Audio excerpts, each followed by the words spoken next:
Today in this video, we're gonna go over the 7 things that you're gonna regret when you move to Manhattan, Kansas. What's going on, everybody? Kyle Powers here with Haven Real Estate Group at eXp Realty. K-State grad, turned contractor, turned real estate agent and investor. Yes, I know we're going over the negatives. No one ever really likes that, but I promise you, these are still gonna be good things, but they are things that you really need to pay attention to when you do move here. As much as I love Manhattan, there are things I would still like to change.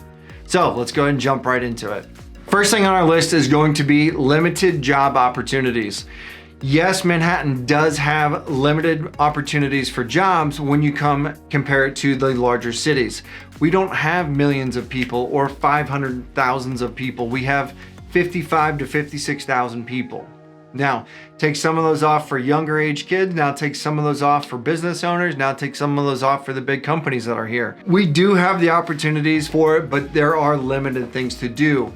The beauty of that is that if you are an entrepreneur or somebody that wants to start a business here in this town, I will tell you that our community is small. So we do have the opportunity to really grow within this community.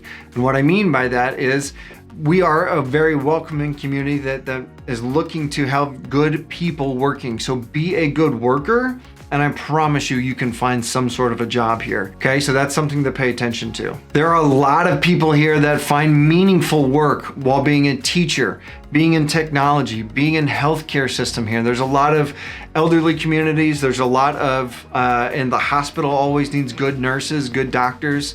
There's a lot of things that you can do and still have passion for what you love to do.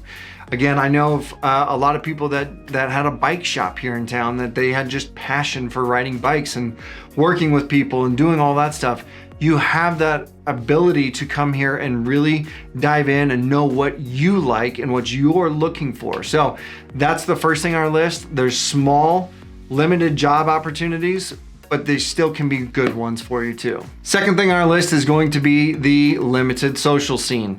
Again, we still are in a small town. 55 to 56,000 people is not a lot of people. So if you're at a certain point in your life that you want to be dating somebody or you want to find somebody, there is still opportunities here. I promise you, not all the ones are taken.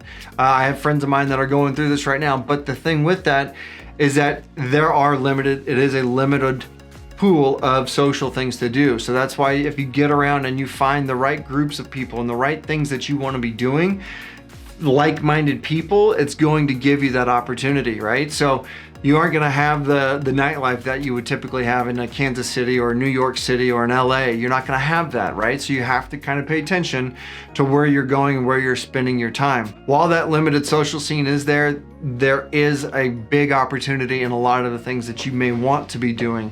You know, whether again it be biking, hiking, parachuting, airplanes, whatever that looks like, you can have that because you can be in a more, how do I say, a more tight-knit group of people that you can actually work with. So limited social scene, little bummer of it, but it's still there. We do have some other towns around us like Junction City. Salina's close, Kansas City's still 2 hours, Topeka's still close. Like there are places you can go to fill that void if it is something you're looking for.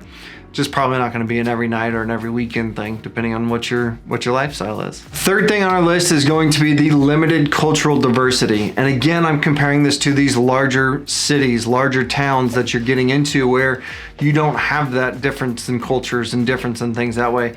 But that being said, we do have the opportunity with K-State being here, MBAF being here, the military personnel. We have that opportunity that we can learn on a much smaller scale. We can learn who's out there and the differences in all of our cultures and everything along those lines. And again, if you want to immerse yourself in some of that, get in the right groups. Go to the right towns, go to the right cities. You can go to Kansas City and immerse yourself in a different culture. But I will tell you, there is a ton of opportunity just through our school system, through K-State, through the military, through any of the things that I've named off so far, that you really are gonna have a great opportunity to dive into that and learn at a smaller scale of what you have there. Number 4 is going to be harsh weather conditions. I'm gonna use that term lightly because it does, I shouldn't. There's a lot of different things here. We have hail. Roofs are definitely a big one. That's a harsh one. So big baseball-sized hail sometimes. We have tornadoes. I have a personal house. If you watch some of the other videos, I have a personal house of mine that is, we call it our Airbnb. We call it a tree house. And with this tree house, we had a 3.5 foot diameter tree smack it. So knocked out the whole front of the house. So there are harsh weather conditions. I'm Kansas born and bred, so I'm not that worried about time. I'm the crazy person that goes, the tornado sirens go off and I go outside. I don't go to the basement because I go try to find the tornado, right? So there are a lot of harsh weather conditions. You know, you're gonna have the thunderstorms, you're gonna have the snowstorms, you're gonna have the ice storms, you're gonna have the very, very cold. You're gonna have the weeks of 100-degree plus with 90% humidity plus. Like, you're gonna have those times, but there are those 4 distinct seasons of what you're gonna go through with that. Sometimes I'd argue to say that there is a season called storm season, not one that gets talked about very often, but during our storm season, you're going to have those, right? So be aware of what's going on, and you'll be safe. There are tons and tons of opportunities to learn about that stuff and to know there's the warning system here in Manhattan is very good. So if you have, if you're worried about storms coming up and sneaking up on you, it's because you weren't paying attention. So pay attention to that. Ask questions on that one. I'd love to talk with you about that one because I've seen it all, been through it all, and done the insurance claims and everything else along those lines because we've had it all, right? We've gone through the hail, the tornadoes, the thunderstorms, having stuff get struck by lightning, all of the above. So ask questions on that. I'd love to tell you on that one. I'm not done with the video yet, but I did want to take a quick minute and say thank you so much for watching. If you are enjoying this content and you do enjoy our other content, please go and hit that subscribe button. Go and hit that little bell so you get notified of any future content, and give us that like because it does help us grow the channel. Now back on to the rest of the list. 5th thing on our list is going to be our higher cost of living. Now, with that being said, we still are very low compared to the bigger cities and bigger things that way. But in the state of Kansas, our cost of living is higher compared to even Kansas City, Salina, Topeka, Wichita, some of these bigger cities, and then especially the small towns. Like you get to the small towns, you can buy houses for $1,700. Granted, they're rough, but you can do it. I've done it. But our cost of living is a little bit higher compared to the state of Kansas. Now, if you compare us to, if you're coming in from LA or Denver or Hawaii, especially if you're coming in from some of these other big cities, our cost of living is going to be substantially lower. I remember a couple years ago, I was talking to my cousin. She lived in downtown San Francisco. Her portion out of 4, her portion of her monthly rent was the same as my house payment. So she got her 1 room and common space with her roommates for my house payment, where I got a 2,000 square foot house for the same house payment. It was unreal. So having that idea or having that comparison, to me, I'll take Manhattan all day long compared to San Francisco or any of these others. And quite honestly, I'll take it all day long over any of the bigger cities in Kansas because Manhattan's just such an excellent little town. But again, one thing that you do need to know before you get here is that the cost of living is a little bit higher. Not even substantially, but it is a little bit higher. So something to pay attention to. Number 6 on our list is the lack of recreational activities. Yes, you still have a lot of activities that you can do, but not near as much as what you would if you would go to a bigger city, i.e. Kansas City, LA, Texas, Austin, Texas, Dallas, anything like that. You're going to have a smaller pool of people to pull from, but we still have, I still play volleyball. My wife still plays softball. We golf all the time. We are still very active in a lot of the things that we do enjoy doing. Pickleball, we now have a pickleball league. Didn't ever think that was gonna happen here, but it is. So we have those things that you can plug into them. There's just not as many people. So it's not like you're gonna see the same people if you go to a pickleball league, you're gonna see the same people every single time. Not a bad thing, just something that you need to pay attention to because you're gonna get that same level of competition wherever you go to at that point. So something to pay attention to, something to think about whenever you are getting into this one. Or quite honestly, one that chafes me a little bit, we don't have a flag football league. I would have loved to have done that for the last 10 years, but we don't have flag football for adults, obviously. I'm not young enough to play tackle right now. So having that flag football league would have been fun. So that's one that we don't get, but I know that some of these bigger cities do have these leagues like that. So something to think about whenever you are moving here. Seventh thing on our list is a pro and a con. I would say the lack of access to major cities. Again, if you've heard me talk in other videos, you know that we still are relatively remote here in Kansas. But at the same point in time, if you're willing to jump in a car and drive, you can get to Wichita in 2 hours.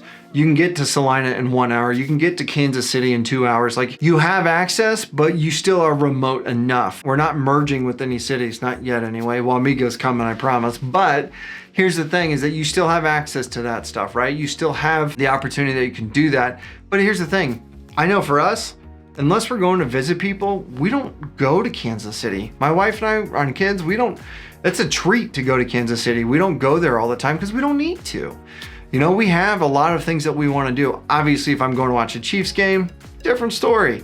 But those are the things, right? Like, I can go watch a K-State football game. I can go watch a K-State baseball. I can go watch volleyball if I wanted to. I can go watch basketball. I can go enjoy those opportunities that we do have here that you wouldn't necessarily get in, say, Salina or something like that. So having that opportunity is a big one. The lack of access to bigger cities, probably a con, but also at the same point in time, it's still really nice because we are remote enough that when you come to Manhattan, you want to be in Manhattan. So that would be the seventh one. Thank you so much for watching. I really do appreciate it. As always, I do these videos for you guys as our viewers, and I do appreciate you watching. So if you do have any questions about Manhattan or anything related, please put in the comments below. I'd love to hear from you. Also, if you would like our free buyer's guide and or our free seller's guide, put your email below and go ahead and tell me what you want to see. Put in the comments. I'd love to reach out to you and get you taken care of.